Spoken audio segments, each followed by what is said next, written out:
Welcome to the Business Concern Podcast. I am Rick Rebusel. The topic is, rather be lucky than good? Really? I would rather be lucky than good. I can no longer even smile at that throwaway phrase I hear way too often. The problem is that it is impossible to be consistently lucky. You might have been lucky with early business success, but that success will fade with bad decisions. Consistent business success requires consistent good decision making. It takes work, attention, and focus to make good decisions. Engaging in effective planning procedures is the only way I know of to make consistently good decisions. We know we don't get it right the first time. What makes a difference is how quickly the errors are perceived and corrections are made. And because the world is constantly changing, what is correct today will be wrong tomorrow. So the process must be ongoing. My last 4 posts have been about the strategic planning cycle. Share values, set goals, have appropriate decision-making groups formulate actions to reach goals, execute the actions, monitor the results, and revise the plan as appropriate. The idea is to encourage people to plan by describing the planning process and how it helps to create good decisions, the key factor in business success.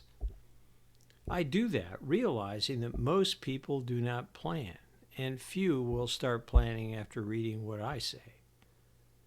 Of course, those few who do decide to plan make it possible for me to continue to do what I do. Well, this musing brings up a curious matter of human nature that has always mystified me. Most people, when faced with the work of planning, end up going forward without a plan. I'm convinced there is more to this than laziness, although that is an undeniable factor. But even in large organizations where structures are in place to force strategic planning, the very employees who plan for the company often do not plan in their personal lives.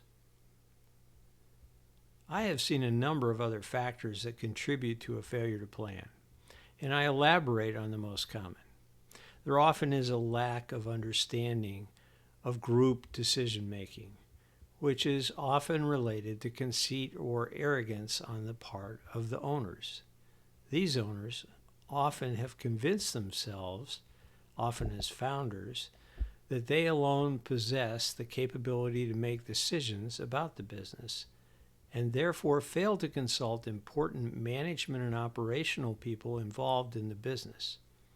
These owners also are the ones who fail to monitor the actions taken to meet goals and are slow to see necessary corrections.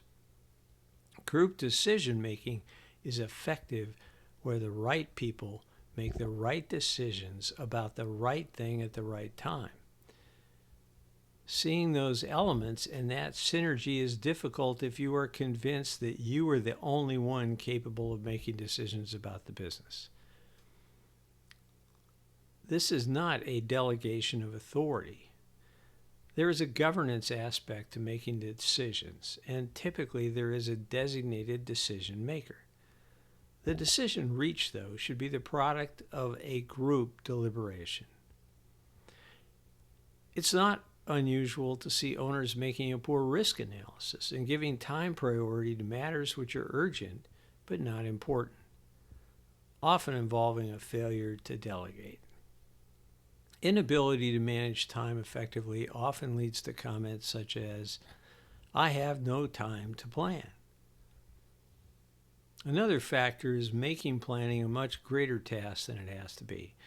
Planning, once established as a policy, should not be a narrative in a 3-ring notebook on a shelf. Planning should be communicated on a format which supports communication between all elements of the business. This is dynamic planning, which allows the planning cycle to proceed with agility. So I would tell you, be good, not lucky.